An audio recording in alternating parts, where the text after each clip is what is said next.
क्या हुआ, सोच में पड़ गए क्या?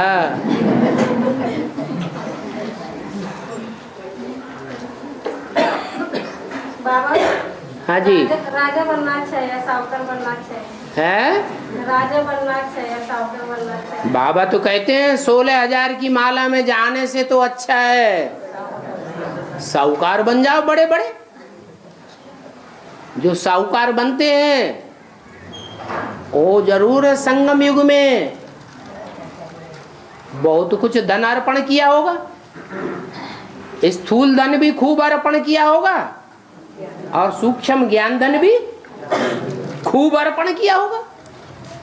सरेंडर नहीं हुए होंगे, बाप को अर्पण नहीं हुए, लेकिन बाप को अर्पण नहीं हुए ये तो अच्छा नहीं किया, लेकिन अच्छा क्या किया?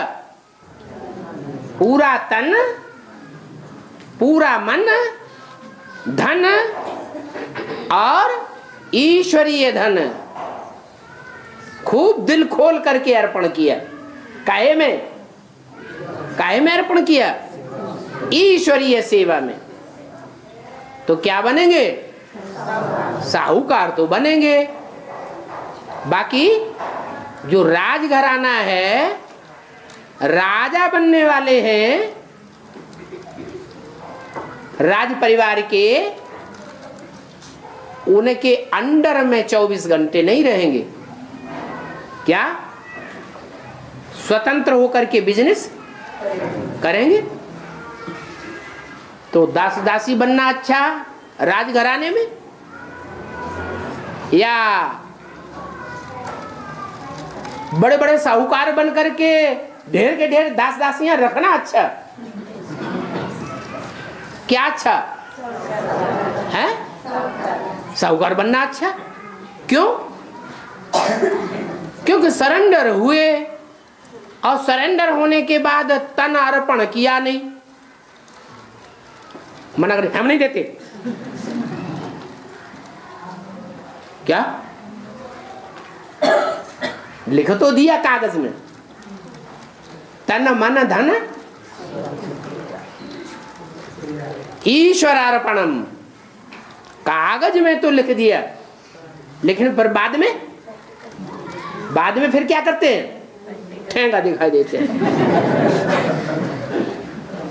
सोचते हैं कौन देखेगा हमारा ठेंगा, अभी तो हमने दिखाई दिया। तो भगवान तो बेचारा मुसलमान धर्म स्थापक है या देवी देवता सनातन धर्म का धर्म स्थापक है?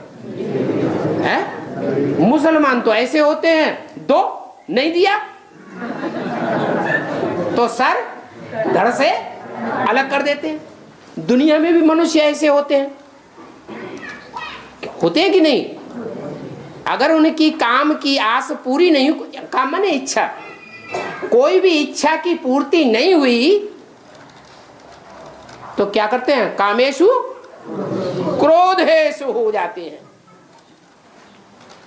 अब बाप तो ऐसा नहीं है। कैसा? जैसे दुनिया में मनुष्य होते हैं कि काम की आस पूरी नहीं हुई, कोई भी कामना हो, छोटी हो या बड़ी हो, तो क्रोध में आ जाएगा। दुनिया में तो हत्या भी कर देते हैं, करते कि नहीं? हत्याएं भी कर देते हैं। नहीं तो फर्रुखाबाद के अखबारों में देख लो, 2, 4, 6, 8 सप्ताह के बाद जरूर ऐसी कोई खबर पड़ती रहती है। क्या? किडनैप करके उठा के ले गए, जबरदस्ती की, नहीं मानी तो क्या किया? मार काट के और सड़क पे फेंक दिया, कुछ पता नहीं लगता। तो ऐसे ऐसे क्रोधी हैं। बाप तो ऐसा धारणा स्थापन करने वाला नहीं है, खुद ही ऐसी धारणा स्थापन करेगा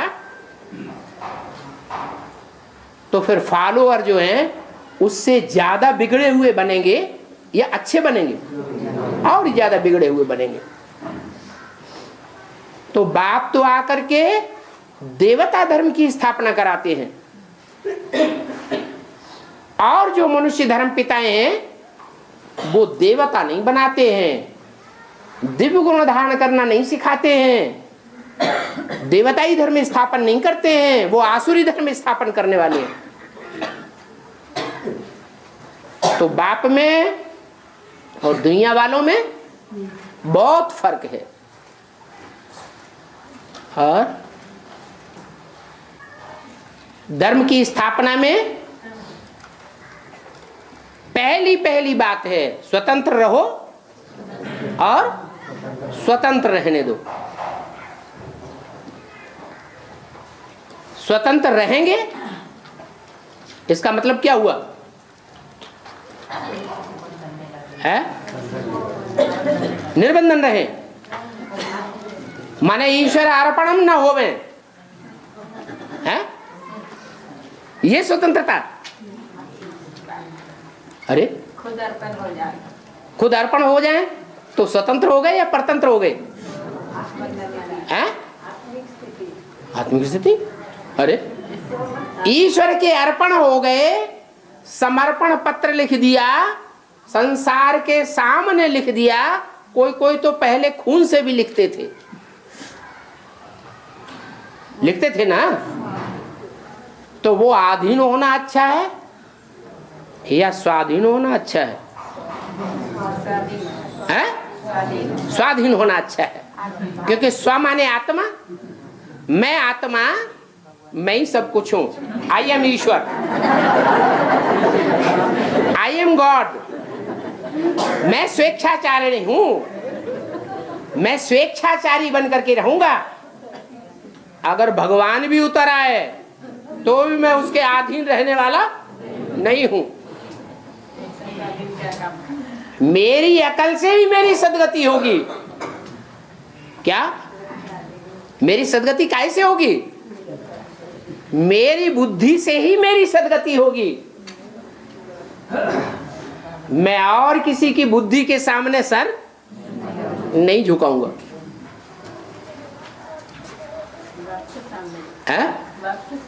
क्यों? बाप तो पर है, पराया है, क्यों झुकाएं? बाप पराया है या स्व है? स्व है। क्यों? वो आत्मा अलग, मैं आत्मा अलग, एक है क्या? अरे बाप की आत्मा अलग है या एक ही है? बाप की आत्मा अलग और मैं आत्मा अलग। हाँ, ये कहो शिवोहम, तो बाप की आत्मा और मेरी आत्मा एक हो गई। तो क्या करना चाहिए? आधीनता सिखाने वाले बाप के अधीन, आधीनता सिखाने वाले बाप के अधीन हो जाना चाहिए। स्वाधीनता। हाँ, बाप पर नहीं है। पर कौन है? माया पर है, माया रावण पर है। बाप स्व है। जो मैं आत्मा हूं वो मेरा ही बाप है। वो पर नहीं हो सकता, पराया नहीं हो सकता, क्योंकि उसका नाम ही क्या है? क्या नाम है? सदा शिव। शिव माने कल्याणकारी। वो जितना हमारा कल्याण कर सकता है, मैं स्वयं भी अपना कल्याण उतना नहीं कर सकता। मेरा कल्याण मैं आत्मा स्वयं नहीं कर सकती हूं। मेरा कल्याण कौन कर सकता है? हैं? बाप ही कर सकता है। तो स्व है या पर है? स्व है। वो स्व होने के कारण क्या है? स्व होने का कारण क्या है? और जितनी भी मनुष्य आत्माएं हैं वो सब पराधीन बनाने वाली हैं। क्या? और शिव बाबा स्वाधीन बनाने वाला है। इसका कारण क्या है? इसका कारण है वो आत्मा सुप्रीम सोल गॉड फादर जितना त्यागी है, उतना त्यागी और दुनिया में कोई आत्मा नहीं हो सकती। वो दाता है, हमको देता है, हमसे लेने की आस नहीं करता है। और दुनिया में कोई ऐसी आत्मा है? है? रामकृष्ण की आत्माएं हैं ऐसी जो सदा काल ऐसी बनकर के रहते हैं? नहीं, वो भी सदा काल ऐसी बनकर के नहीं रहती।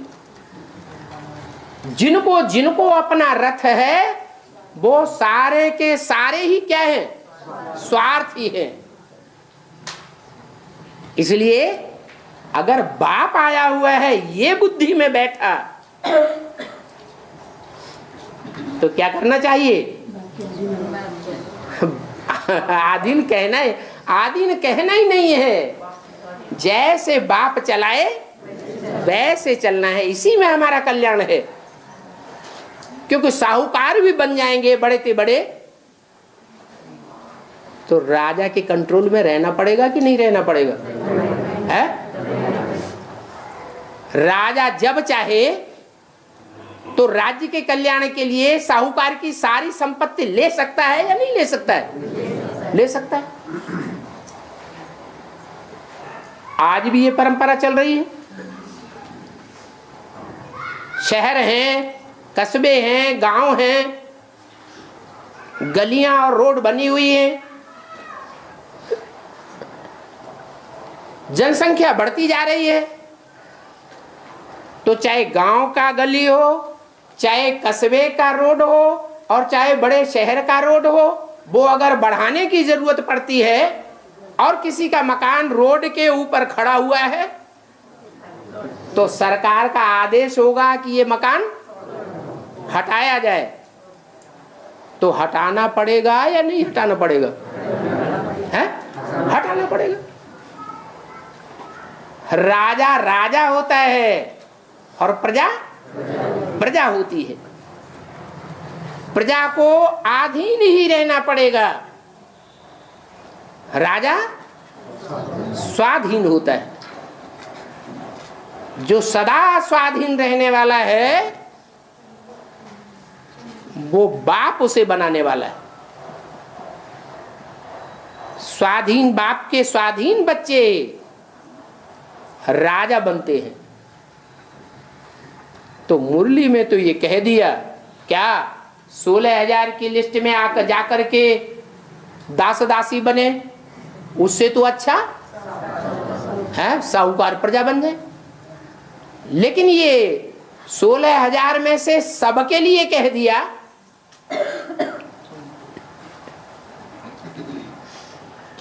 या कोई छूट जाते हैं?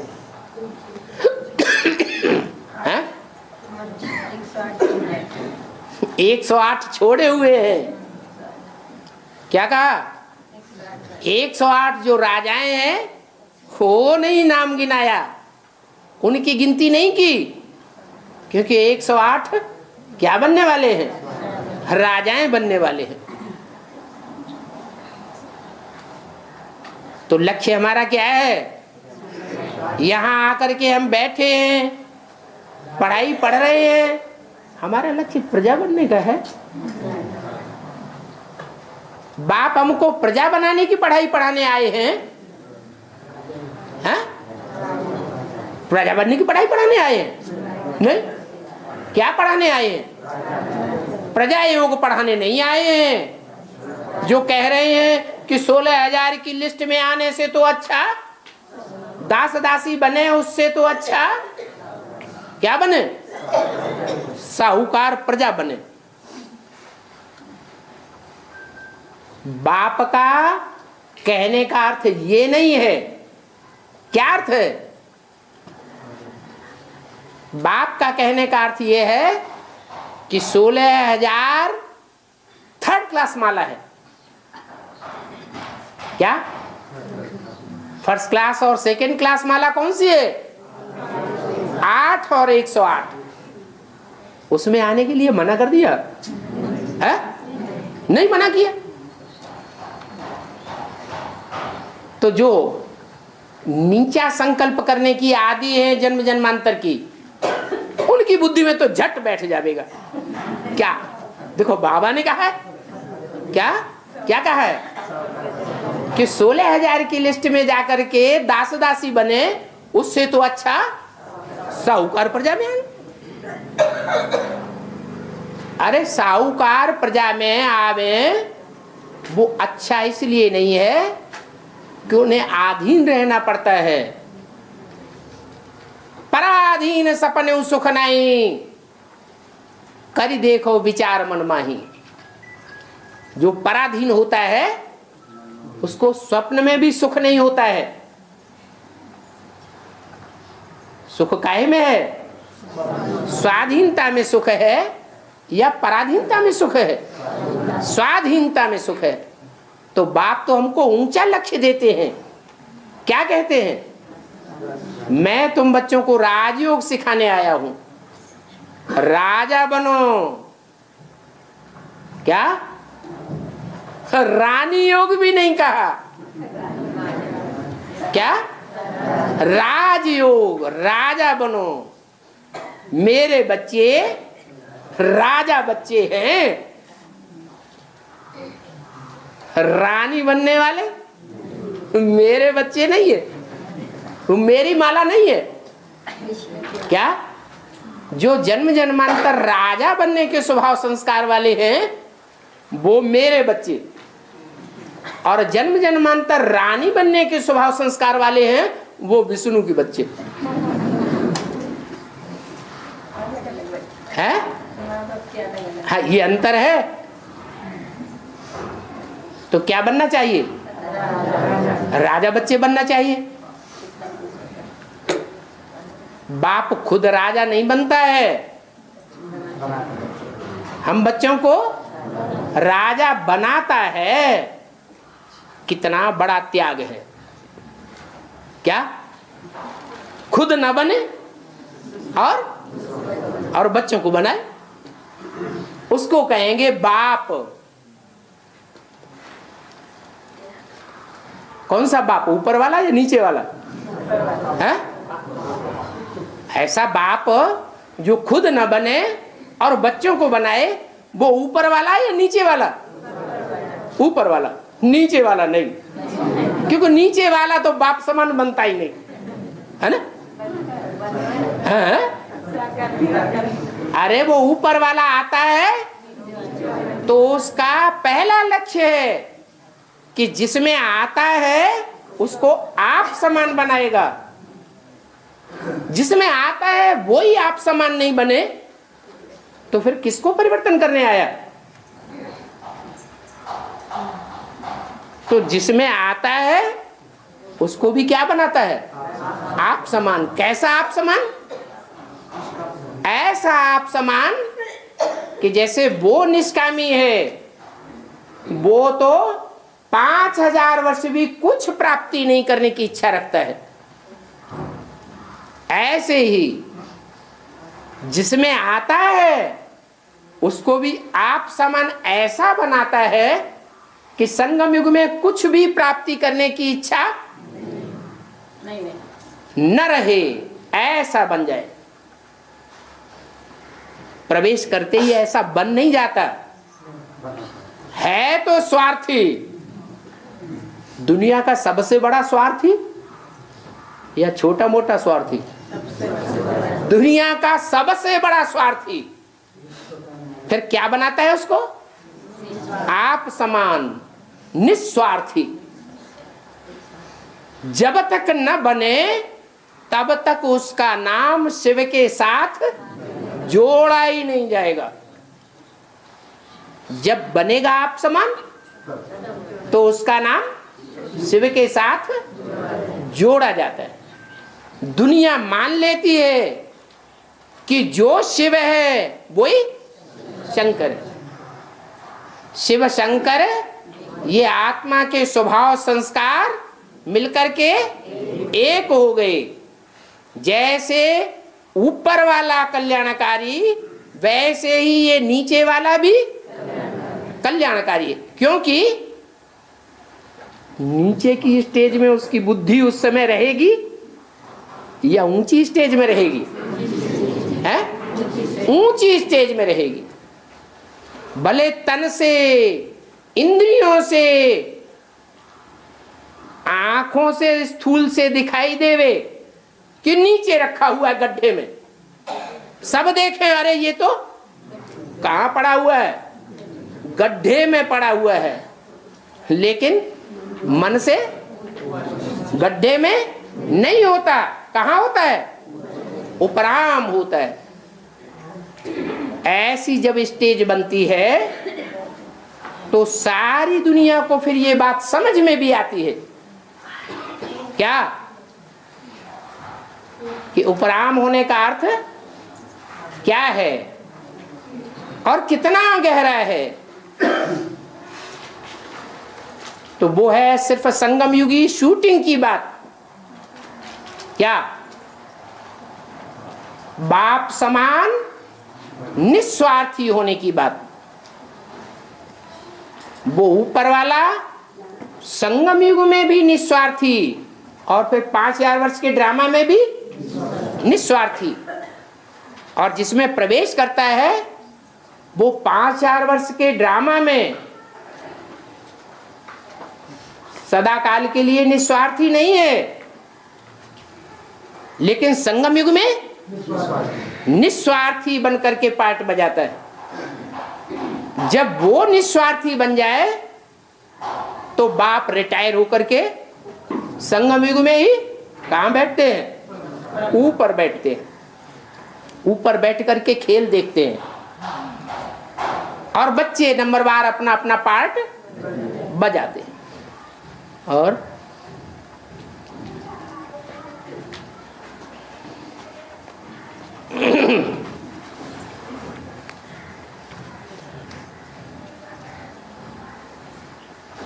बाबा द्वापर युग से जो बड़े बड़े राजा होकर गए, जैसे झांसी की रानी, महाराणा प्रताप, ये लोगों को तो लड़ाई ज्यादा करनी पड़ती है ना, तो दुख भी ज्यादा लड़ाई भी करते हैं। हाँ, तो ज्यादा झेलना पड़ता है। हाँ, क्या करना पड़ता है? लड़ाई लड़ना पड़ती है। हाँ, तो दुख भी होना पड़ता है। दुख भी होता है, संघर्ष ज्यादा करते हैं ना उधर के साथ। संघर्ष एक दुख होता है तन का और एक दुख होता है मन का। भगत सिंह जब फांसी पे चढ़ाया गया तो वो तन से दुखी हुआ या मन से दुखी हुआ? है? तन से दुखी हुआ। दुनिया ने देखा कि तन फांसी पे चढ़ाया गया, लेकिन फांसी पे चढ़ाए हुए होते हुए भी अंत समय में उनकी बुद्धि में खुशी भरी हुई थी या दुख भरा हुआ था? तो ऐसे ही जो भी राजाएं हैं देश की रक्षा के लिए, भारत माता की रक्षा के लिए, भारत की रक्षा के लिए प्राण अर्पण करते हैं, देह त्याग करते हैं, उनको खुशी होती है मन की या तन की? मन की खुशी होती है। तो आत्मा सुखी दुखी होती है या शरीर सुखी दुख होता है? तो असली सुख और दुख आत्मा का है या देह का है? आत्मा का है। तो जो आत्माभिमानी होते हैं वो आत्मा का सुख दुख देखेंगे, तो जो देह अभिमानी होंगे वो देह का सुख दुख देखेंगे।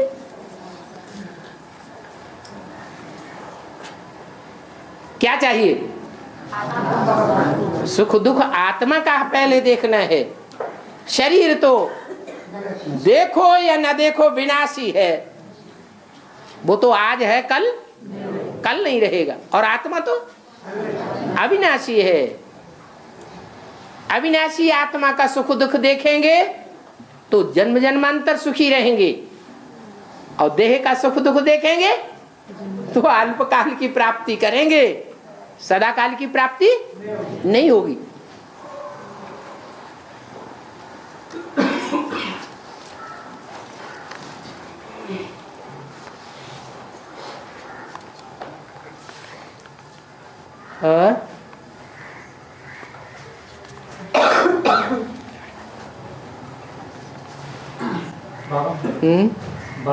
बापा के राजा बनाने के लिए, बाप राजा बनाने के लिए आते हैं, लेकिन कोई कोई राजा ऐसे भी होते हैं जो हीरो पार्टधारी का सामना करते हैं। कोई कोई राजा ऐसे होते हैं जो हीरो पार्टधारी का सामना करते हैं। हीरो पार्टधारी का सामना करते हैं। तो ऐसे राजा बनने से क्या फायदा? कैसा राजा? जो सामना करे, जो दुनिया उनका सामना करे। नहीं, हाँ। हीरो पार्टधारी का सामना करे। हाँ, दुनिया वाले अकेले या संगठित होकर के हीरो पार्टधारी का सामना करें, ऐसा राजा बनने से क्या फायदा जो सारी दुनिया दुश्मन बन जाए? नहीं, ऐसे नहीं। हाँ बोलो। वो हीरो पार्टधारी के विरोधी बन जाते हैं ना। हीरो पार्टधारी है, बड़ा राजा है ना। हाँ, तो उसके विरोधी बन जाते हैं ना, संगम में उसकी विरोधी बन जाते हैं। हाँ, विरोधी बन जाते हैं, बनने दो। तो ऐसा राजा बनने से क्या फायदा? अच्छा, जिसकी सारी दुनिया, वो तो एक विरोधी बनने की बात आप कर रहे, लेकिन एक नहीं, ऐसे अनेक मिलकर के एक हो जाए, संगठित हो जाए और फिर उस एक हीरो पार्टधारी का मुकाबला करें, तो भी वो परवाह नहीं करे। क्या? तो भी बेपरवाह बादशाह बनकर के लड़ाई लड़े और बाप उसका सहयोगी बन जाए। अंत में विजय किसकी होगी? दृढ़ता की विजय होगी या दुनियावी संगठन की विजय होगी? यज्ञ के आदि में भी क्या बोला मुरली में? एक आत्मा एक तरफ और सारी दुनिया दूसरी तरफ। फिर क्या हुआ है? अलग को मिला अल्लाह, बे को मिली बादशाही। वो उस मस्ती में रहा। किस मस्ती में? अरे भगवान हमारा साथी है। क्या? जिसका साथी है भगवान, उसको क्या रोके इंसान, क्या रोके तूफान। तो अच्छा हुआ या बुरा हुआ है? अच्छा है। हाँ, माना दुनिया अगर विरोध करती है, दुनिया माने लोक, लोक माने संसार, लोक माने लोग दुनिया के, तो दुनिया विरोध करती है, लोक विरोध करता है, लोग विरोध करते हैं, तो लोक लाज आनी चाहिए। वो अच्छी बात है, लोक लाज की परवाह करना, या ऊपर वाले की लोक लाज आनी चाहिए? ऊपर वाले की लाज आनी चाहिए, वो हमारा सर्वस्व है। लोक लाज की परवाह करना कमजोरों का काम है। मीरा ने क्या किया? छोड़ दे कुल की कान, कहा करे कोई। प्रैक्टिकल रिजल्ट में भी देखा,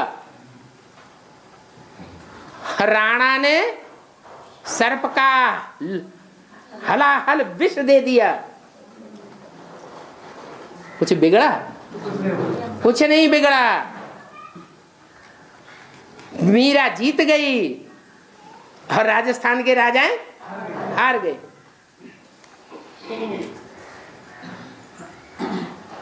ये संगम युग में भी ये परीक्षा होती है एक एक आत्मा की, कि भस्म होने वाली दुनिया की लोक लाज कितनी करते हैं और भगवान की लाज कितनी करते हैं। लोक लाज में मरना अच्छा या भगवान की लाज करना अच्छा? अरे ये दुनिया तो भस्म होने वाली है। भगवान ने तो हमारी आंखों के सामने नई दुनिया खड़ी कर दी। उस नई दुनिया की जो सामने खड़ी है, उसकी लोकलाज की कोई परवाह नहीं। और भस्म होने वाली दुनिया की लोकलाज इतना सताती है, हाय ये क्या कहेंगे, हाय ये क्या कहेगा। हम नहीं ऐसा कर सकते।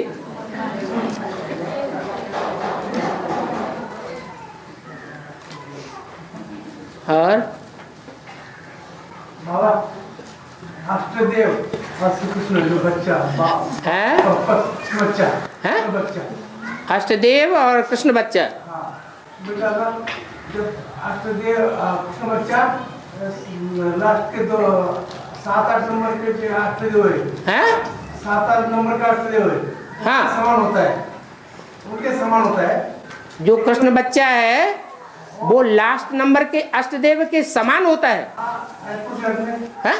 कुछ अर्थ में, कुछ हद में, पुरुषार्थ में हाँ वो समान कैसे होता है? 7-8 नंबर के जो जो बच्चे- 7-8 नंबर के 8 हैं हाँ वो रचयिता की लिस्ट में है या रचना की लिस्ट में जन्म लेने वाले हैं?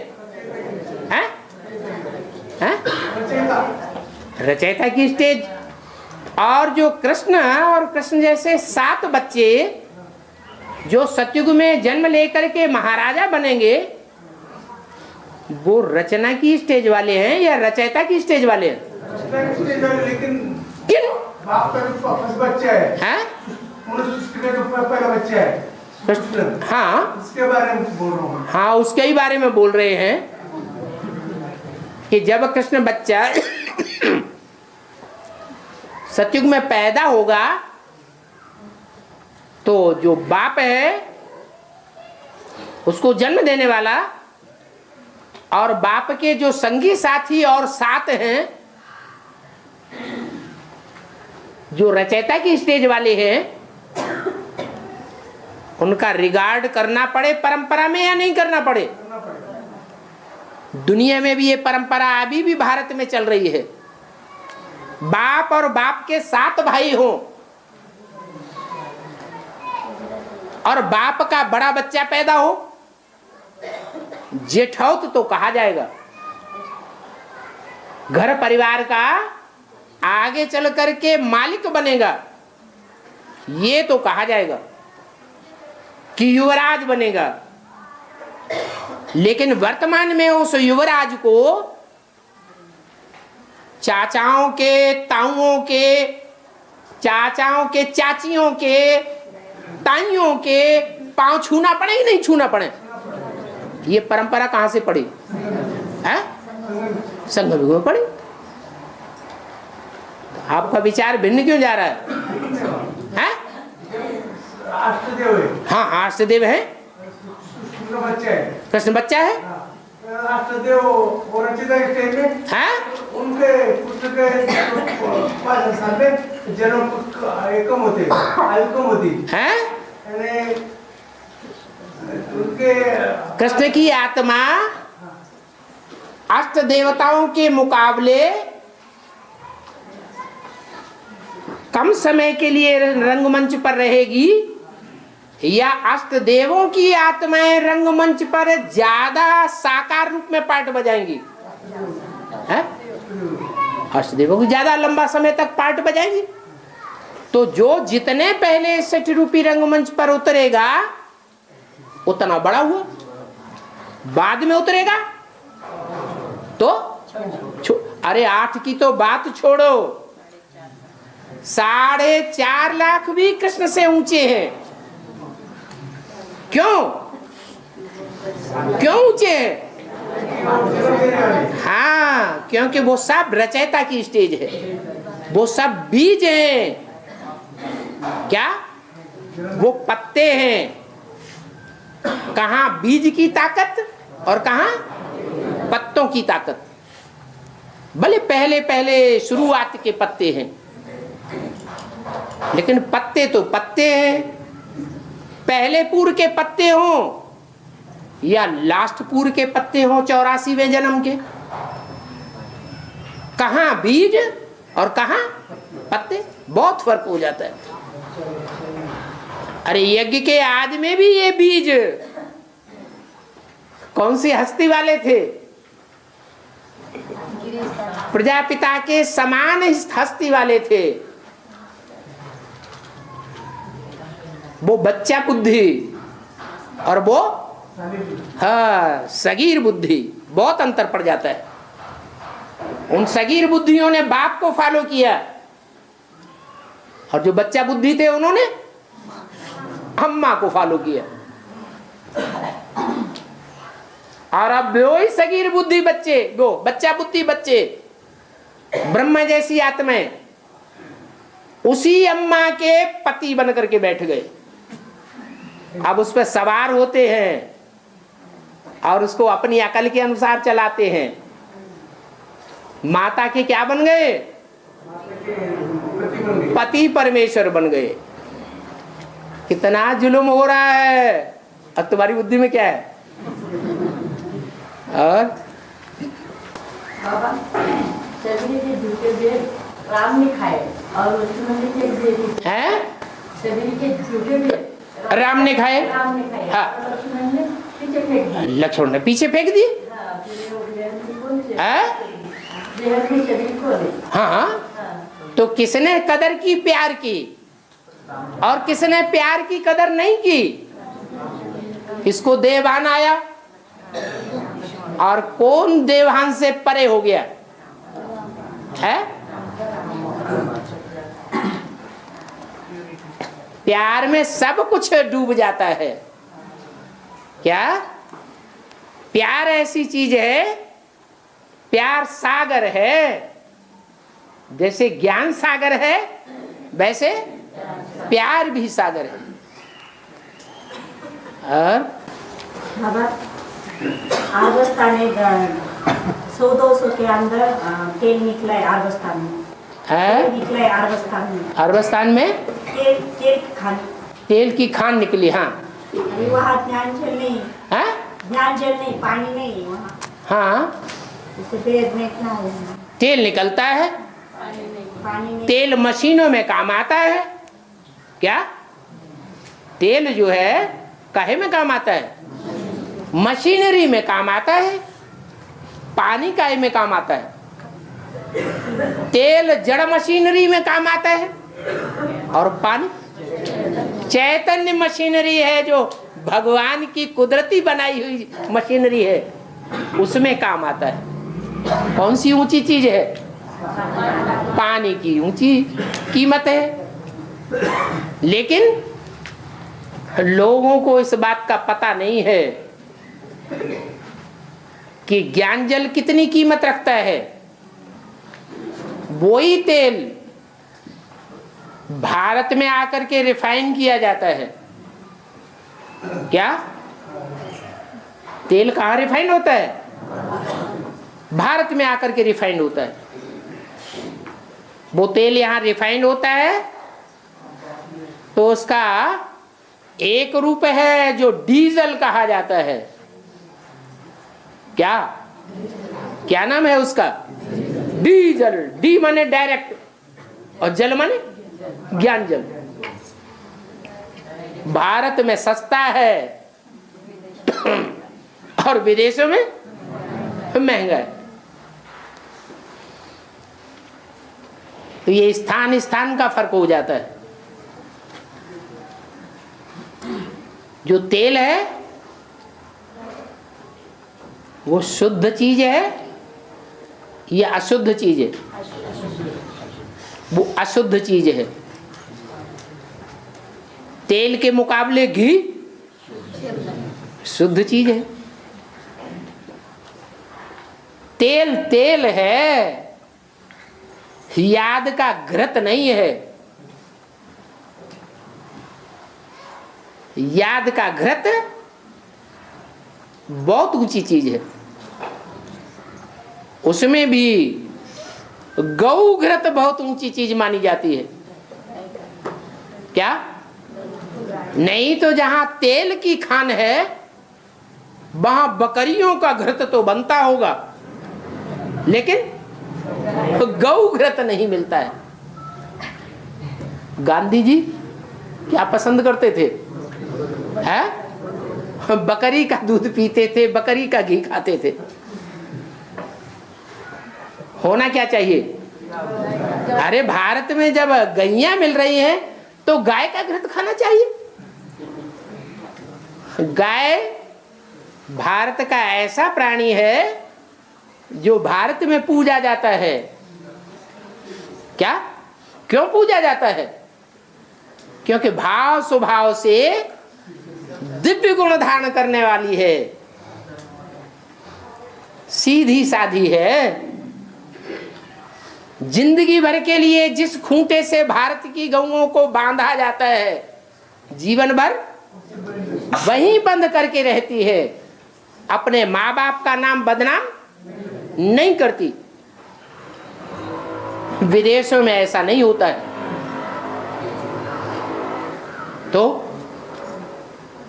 गाय से प्यार करना चाहिए, बकरी से प्यार करना चाहिए या भैंस से प्यार करना चाहिए? गाय से प्यार करेंगे तो वाइब्रेशन कुछ और बनेगा, भाव स्वभाव संस्कार दिव्य बनेंगे। और भैंस से प्यार करेंगे तो बुद्धि क्या बनेगी? भैंस बुद्धि बनेगी।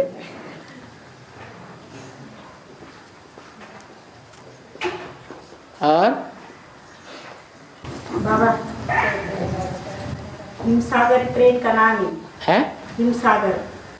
भीम सागर, हिमसागर, हाँ। हिमालय से आती है, सीधी नागपुर से है, सीधी नागपुर से कन्याकुमारी से जाती है क्या? हिमसागर नाम। हाँ, भीम हिमसागर माने हिमालय की तरफ से आती है और कन्याकुमारी तक जाती है।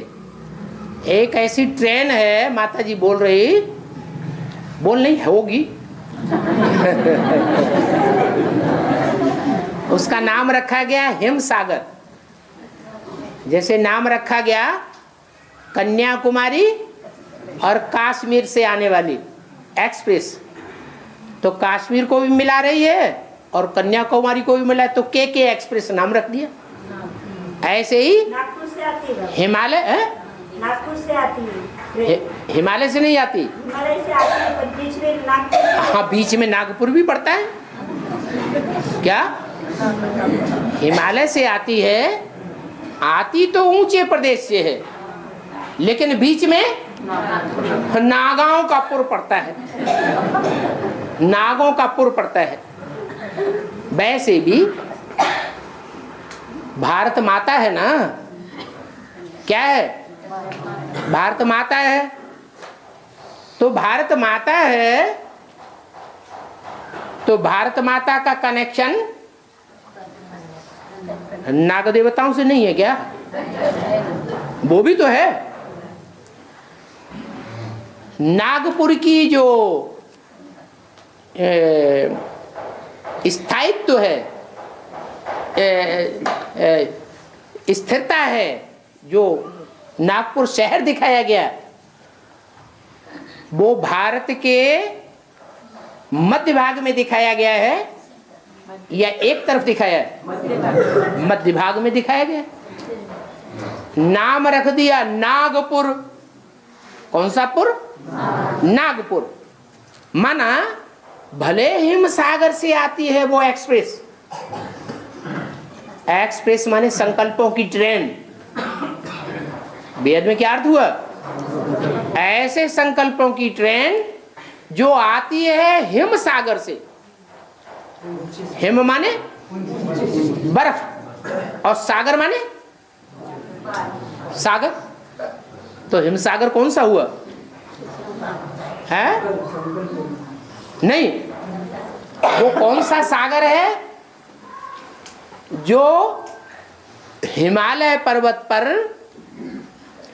पहाड़ का पानी, पहाड़ का जो बर्फ है, डिस्टिल्ड वाटर बन करके वहां इकट्ठा होता है।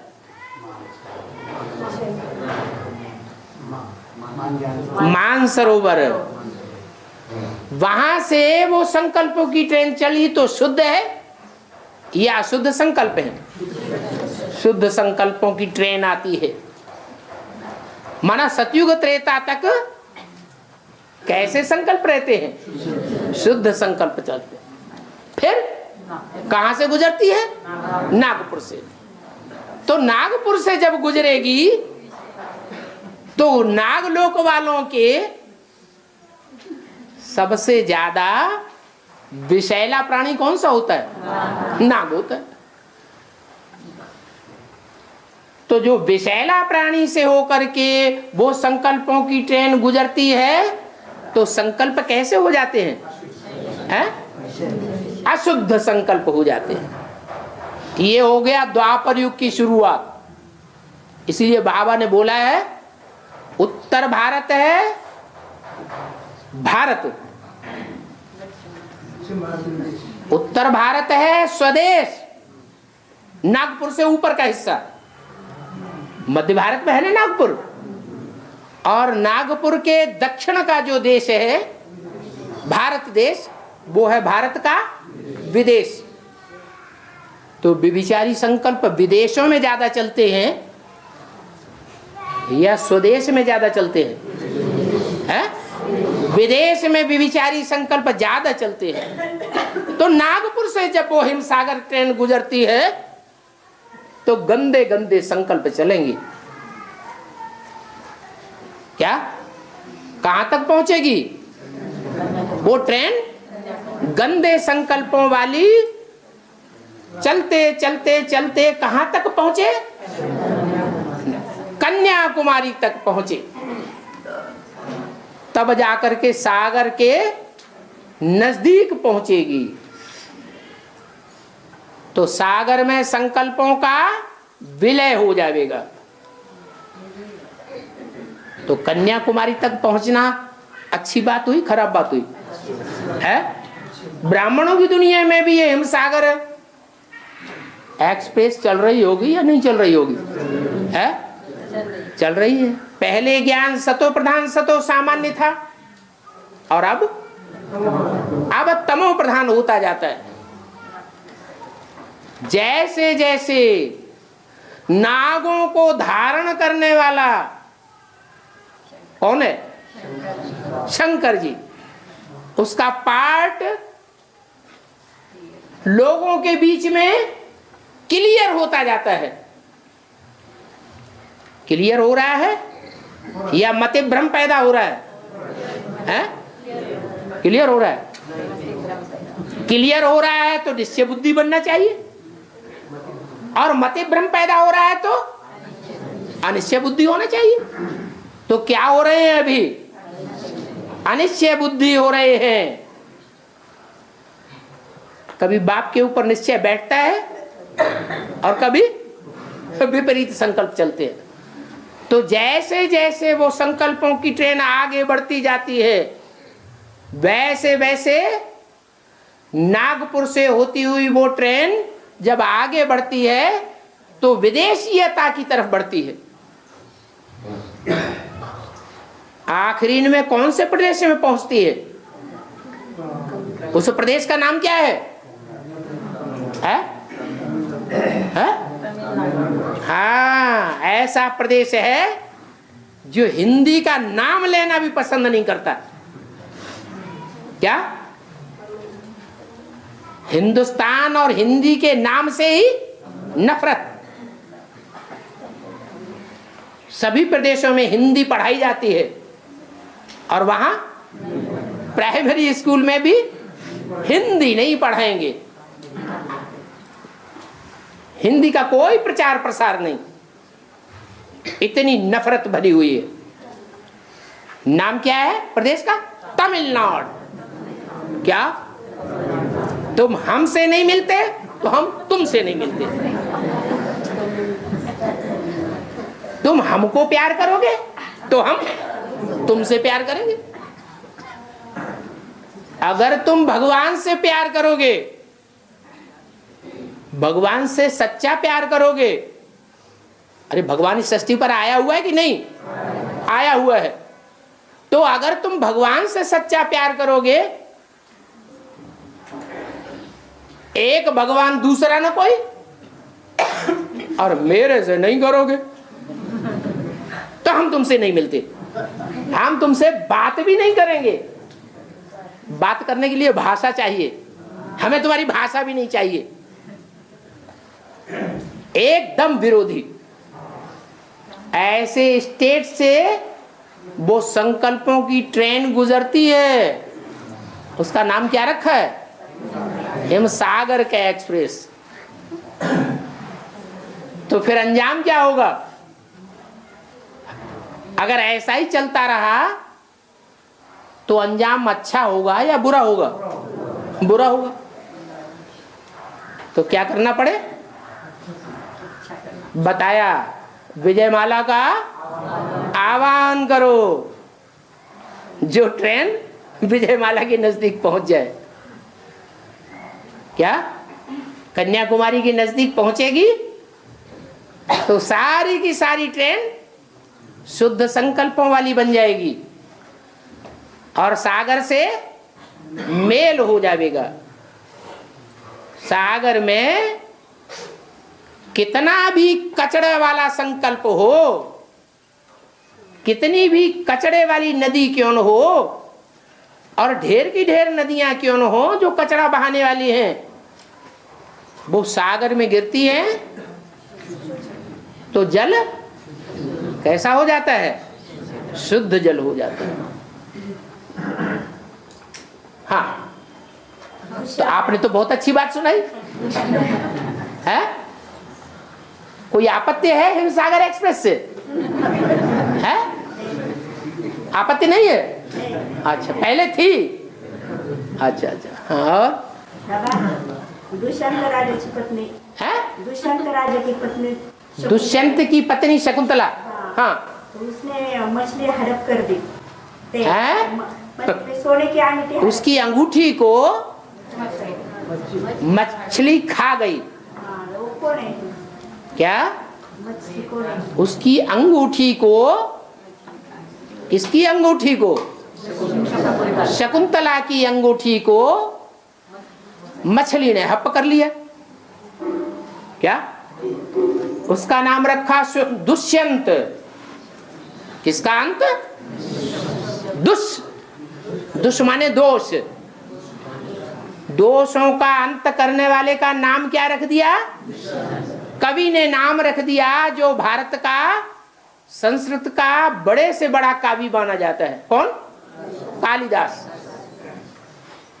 उसने नाम रखा हीरो का दुष्यंत, दोषों का अंत करने वाला राजा। और उसकी जो प्रसिद्ध पत्नी हुई उसका नाम क्या रखा? शकुंतला। क्या नाम रखा? शकुंतला। शकुनी, शकुनी माने पक्षी, जो ज्ञान योग के पंखों से ऊंचा उड़ने वाला होता है। उस ज्ञान योग के पंखों से उड़ने वाली शकुनी पक्षी के तले में रहने वाली, छाया में रहने वाली, उसका नाम शकुंतला। वो पक्षी का नाम शास्त्रों में क्या दिया गया है? जिसके तले में वो पली, उद्धार हुआ, रक्षण लिया तो उद्धार हुआ। किसने जन्म दिया? अरे उसको जन्म किसने दिया? अरे भूल गए। शकुंतला को जन्म देने वाली थी मेनका। कौन? मैन माना मुखिया, मुख्य, और का माने क्या। उसके नाम लेने से ही प्रश्न पैदा होता है। क्या? मेनका, ये मुख्य है क्या?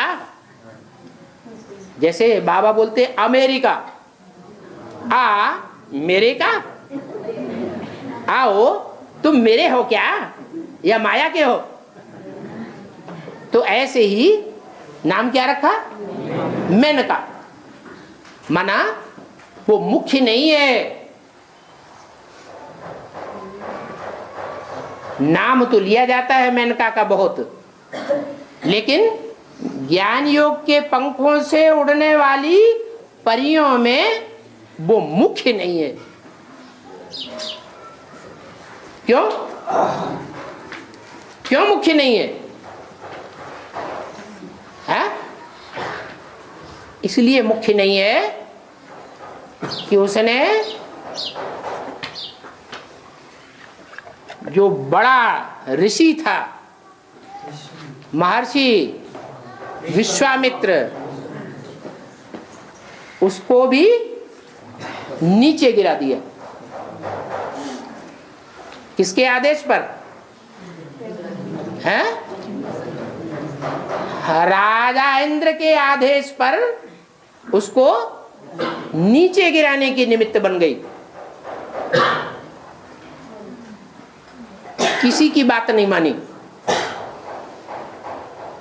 कोई ने कितना भी समझाया हो,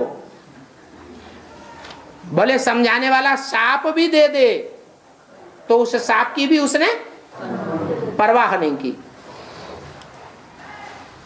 तो अच्छी बात नहीं मानी और बुरे को फॉलो कर लिया,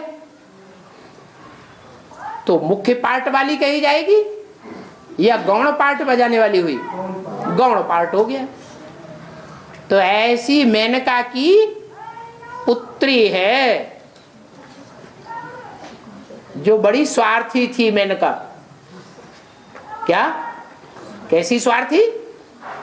कि जिंदगी का सुख तो ले लिया विश्वामित्र के साथ, और सुख लेने के बाद जो रचना हुई पैदा, उस रचना की उसने परवाह नहीं की। तो नीच कोटि की माता है या उच्च कोटि की माता है? नीच कोटि की माता हो गई। तो मेनका नाम रखा गया उसका। प्रश्न पैदा हो गया। उस मेनका की पुत्री शकुंतला, और शकुंतला की अंगूठी क्या किसने दी? राजा दुष्यंत ने उसको वो अंगूठी दी यादगार में। किसी से मिलते हैं ना तो कुछ न कुछ सौगात देते हैं कि याद बनी रहे। तो राजा दुष्यंत ने वो अंगूठी दे दी। कारण अकारण स्नान करते समय वो अंगूठी निकल गई, हाथ से निकल गई है, हाथ से निकल गई और वो किसके मुंह में पड़ी है? मछली के मुंह में पड़ गई। मछली के मुंह में अंगूठी जो पड़ी तो जो सांप मिला हुआ था वो सांप काम करने लगा कि वो दुष्यंत तुमको भूल जाएगा। तो दुष्यंत भूल जाता है। जब भूल जाता है तो शकुंतला को दुखी होना है या सुखी होना है? दुखी हो जाती। जिसको कोई अंदर से बहुत प्यार करे और वो भूल जाए तो कितना दुख पैदा होता है। बाद में कारण अकारण वो अंगूठी किसी मछुआरे के द्वारा राजा को मिल गई। जैसे ही राजा को वो अंगूठी मिलती है, राजा प्रफुल्लित हो जाता है। क्या? खुश हो जाता है, प्रसन्न हो जाता है, और उसे पश्चाताप भी होता है कि मैंने शकुंतला को ठुकरा दिया। ठुकराने योग्य नहीं थी, लेकिन मेरे से बड़ी भारी भूल हो गई। तो वो बाद में अपना लेता है। अभी माता जी का प्रश्न क्या था? मछली कौन है? हैं? मछली कौन है? वो अंगूठी हड़प कर दी। अंगूठी कौन है? वो मछली कौन है जो उसको हड़प जाती है? किसको हड़प जाती है? अंगूठी को।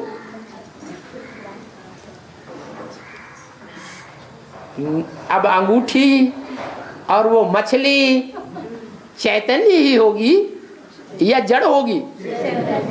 चैतन्य ही होगी।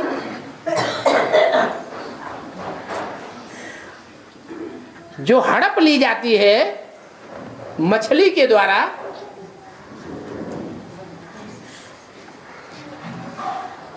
वो बेसिक में होगी या एडवांस में होगी? है कहाँ होगी? बेसिक में होगी। वो हड़प ली गई। जब प्रत्यक्ष होगी तो दुष्यंत को भी स्मृति आ जाएगी। दुख देने वाली की स्मृति आती है या सुख देने वाली की स्मृति आती है? हैं? सुख देने वाली की स्मृति आ जाती है।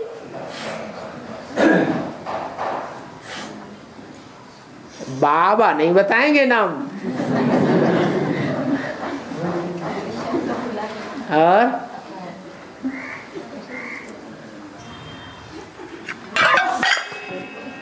छोड़ दो छोड़ दो छोड़ दो। हाँ। और दुष्यंत तो भूला नहीं ना शकुंतला। है? दुष्यंत कहाँ भूला है शकुंतला? दुष्यंत भूला नहीं भूला। बार बार बोल रहा है याद करो। है? उसका आह्वान करो, आह्वान करो। किसका आवाहन करो? विजय वाला का। वो शकुनी तला के है, उसके नीचे पली है, उससे पैदा हुई है। मेनका से पैदा हुई। मेनका तो है, मेनका मैन है। आपकी कुछ गलतफहमी हो गई। मेनका कौन है जिसके लिए प्रश्न चिन्ह पैदा हो गया? कुमार का दादी मेनका। वो आधार मूर्त मेनका या बीज रूप मेनका है? आधार मूर्त है। उससे भी बड़ा कौन है? बीज रूप है। बीज रूप में कोई है मेनका जो पहले निकलती है एडवांस में, और एडवांस में निकलने के बाद उससे प्रभावित होकर के कौन निकलती है?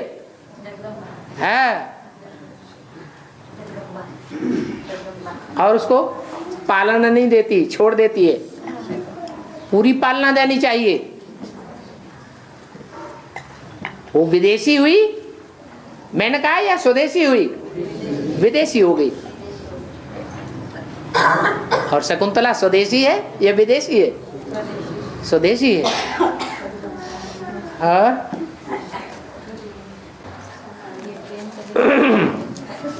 बाबा चाणक्य का सीरियल है, उसमें एक वाक्य आया है, उत्तिष्ठ भारत। उसका मतलब क्या है? चाणक्य संगम युग में कोई पाटधारी होगा कि नहीं? है? कौन है? कौन सा बाप? ऊपर वाला नीचे वाला? है? अरे उठाने वाला। उत्तिष्ठ माने उठो। उत्तिष्ठ माने क्या? उठो। तो उठाने वाला कौन सा बाप है? ऊपर वाला है। तो वो ऊपर वाला बाप बोलता है उत्तिष्ठ भारत, हे भारत उठो। क्या है? हाँ, बोलता किसी के द्वारा भी है, लेकिन बोलने वाली आत्मा कौन है? उठाने वाली आत्मा ऊपर वाली है नीचे वाली है? तुम किसकी वकालत कर रहे? नीचे वाले की वकालत कर रहे? हाँ हाँ। इससे ऊपर वाली बोलती है, लेकिन सागर के द्वारा बोलती है। आपकी नजर किसके ऊपर रहती है?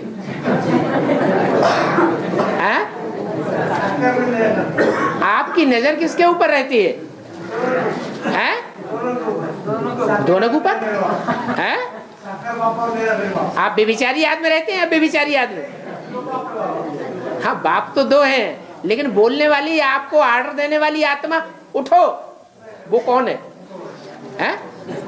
हाँ, ऊपर वाला है।